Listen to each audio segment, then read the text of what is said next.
이러므로 예루살렘에서 이 백성을 다스리는 너희 오만한 자여, 여호와의 말씀을 들을지어다. 너희가 말하기를 우리는 사망과 언약하였고 수월과 맹약하였은즉 넘치는 재앙이 밀려올지라도 우리에게 미치지 못하리니 우리는 거짓을 우리의 피난처로 삼았고 허위 아래에 우리를 숨겼음이라 하는도다. 그러므로 주 여호와께서 이같이 이르시되, 보라, 내가 한 돌을 시온에 두어 기초를 삼았노니 곧 시험한 돌이요 귀하고 견고한 기초돌이라. 그것을 믿는 이는 다급하게 되지 아니하리로다. 나는 정의를 측량줄로 삼고 공의를 저울추로 삼으니 우박이 거짓의 피난처를 소탕하며 무리고 숨는 곳에 넘칠 것인즉 너희가 사망과 더불어 세운 언약이 패하며 수월과 더불어 맺은 맹약이 서지 못하여 넘치는 재앙이 밀려올 때에 너희가 그것에게 밟힘을 당할 것이라. 그것이 지나갈 때마다 너희를 잡을 것이니 아침마다 지나가며 주야로 지나가리니 소식을 깨닫는 것이 오직 두려움이라. 침상이 짧아서 능히 몸을 펴지 못하며 이불이 좁아서 능히 몸을 싸지 못함 같으리라.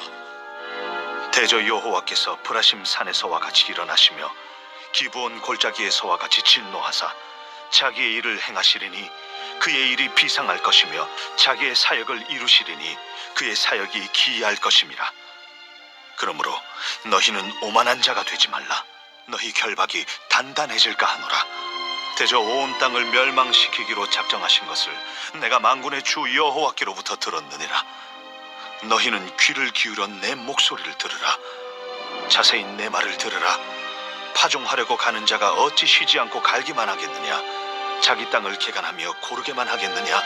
지면을 이미 평평히 하였으면 소회양을 뿌리며 대회양을 뿌리며 소맥을 줄줄이 심으며 대맥을 정한 곳에 심으며 귀리를 그가에 심지 아니하겠느냐? 이는 그의 하나님이 그에게 적당한 방법을 보이사 가르치셨음이며 소회양은 도리깨로 떨지 아니하며 대회양에는 수레바퀴를 굴리지 아니하고 소회양은 작대기로 떨고 대회양은 막대기로 떨며 곡식은 부수는가 아니라 늘 떨기만 하지 아니하고 그것에 수레바퀴를 굴리고 그것을 말굽으로 밟게 할지라도 부수지는 아니하나니 이도 만군의 여호와께로부터 난 것이라. 그의 경영은 기묘하며 지혜는 광대하니라.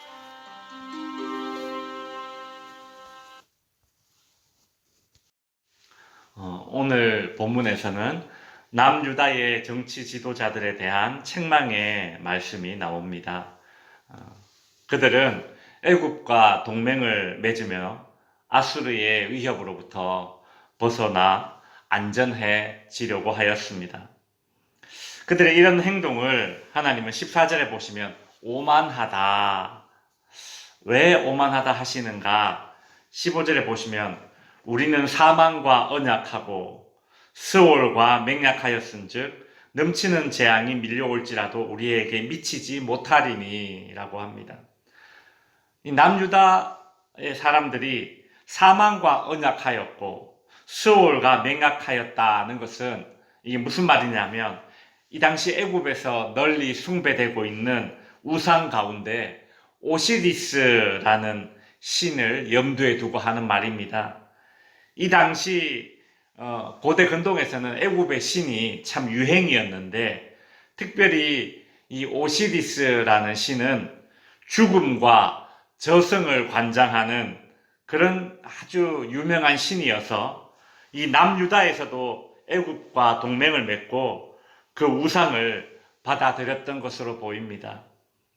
남유다의 사람들은 사망과 언약하고 수월과 맹약하였다. 즉 우리는 애굽의 우상 오시리스 신을 믿고 있으니까 죽음이 우리를 넘보지 않을 것이라고 그렇게 헛된 큰 소리를 치고 있는 것이죠. 그래서 오늘 본문에 보시면 뭐라고 얘기합니까? 실제로 그들은 거짓을 피난처로 삼았다. 여러분, 거짓을 피난처로 삼으니 그 인생이 얼마나 불안한 인생이겠습니까? 하나님의 백성들의 인생이 불안할 때가 있습니다. 하나님의 백성들의 인생이 불안할 때는 하나님을 온전히 신뢰하지 못할 때입니다. 반대로 하나님의 백성들이 나 하나님 없어도 평안한데 그렇게 말한다면 그것은 거짓 평안이죠. 거짓을 피난처로 삼은 것이나 다름없습니다. 애굽에 의지하여 거짓 안전을 꿈꾸는 남유다의 이 지도자들처럼 하나님은 거짓된 것에 의지해서 자신의 인생이 안전할 것이다. 그렇게 이제 기대하고 있는 사람들에게 16절에 이렇게 말씀하십니다. 참 인생에 있어서 안전한 것이 무엇인지를 알려주시죠. 16절 후반부에 보면 보라 내가 한 돌을 시온에 두어 기초를 삼았노니 곧 시험한 돌이요 귀하고 견고한 기초돌이라. 불안해하는 인생들이 기초를 삼을 수 있는 시험을 통해서 품질이 검증된 돌, 견고한 기초돌. 여기서 이 견고한 기초돌은 무엇이겠습니까? 이것은 바로 하나님의 말씀이고 또한 신약에서는 예수 그리스도를 상징합니다. 16절 후반부에 보시면 그것을 믿는 이는 다급하게 되지 아니하리로다.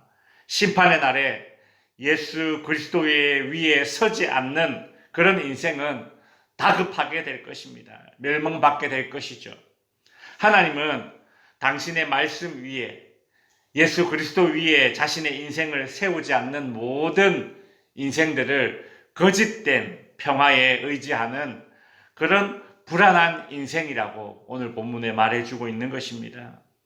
그래서 거짓된 것에 의지하는 그런 모든 인생들을 하나님께서는 샅샅이 이제 검사하십니다.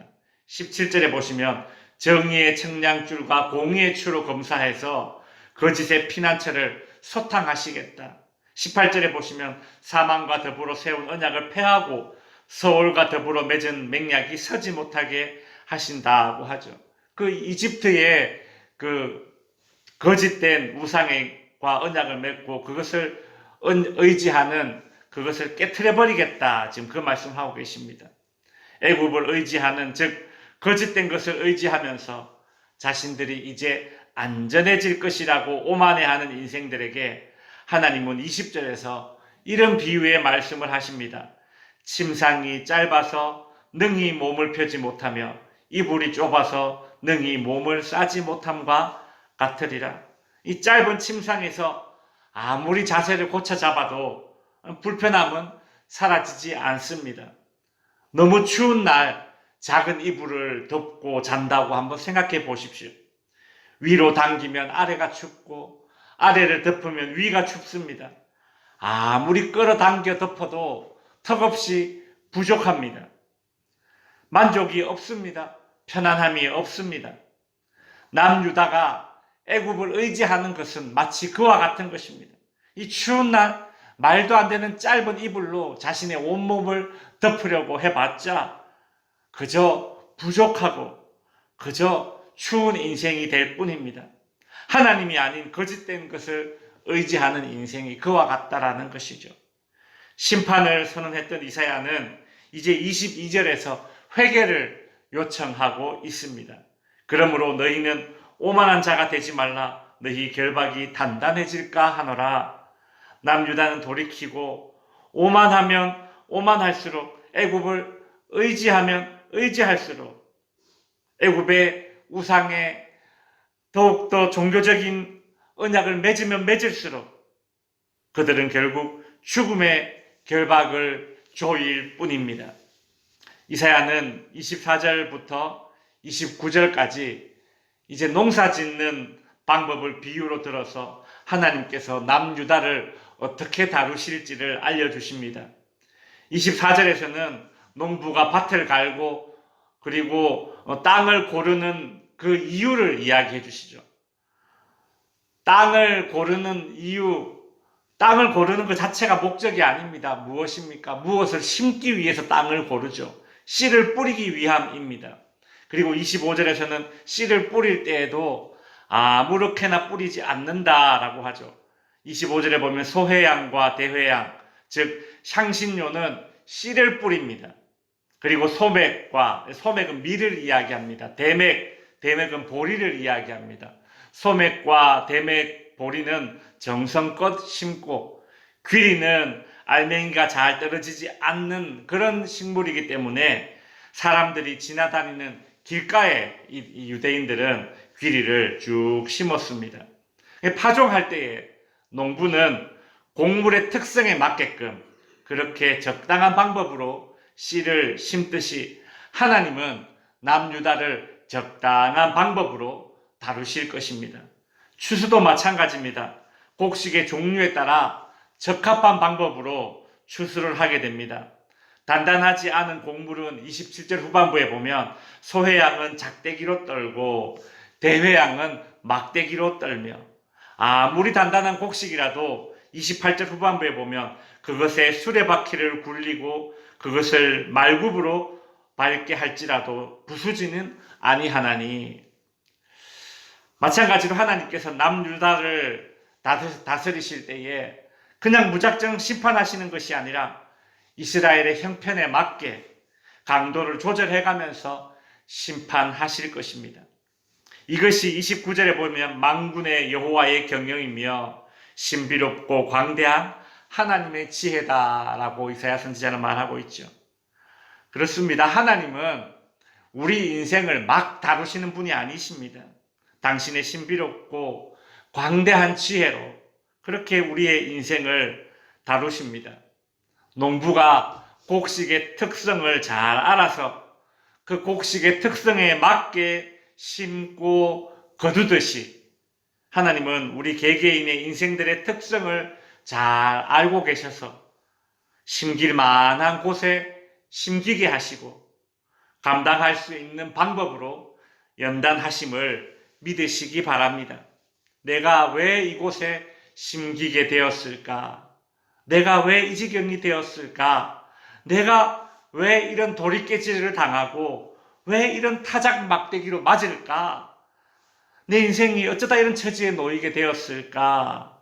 때로는 사람들이 겪지 않는 일도 나는 겪게 되고 다른 일들보다 더 큰 고난을 겪는다. 그리 생각할 수도 있습니다. 그러나 27절에 나오듯이 수레바퀴에 깔리고 말 발굽에 밟혀서 부서지지는 않을 것입니다. 왜냐하면 하나님께서는 밟게 할지라도 부수지는 아니하나니 우리에게 감당할 시험을 허락하신다는 이 말씀을 잘 기억하시기 바랍니다.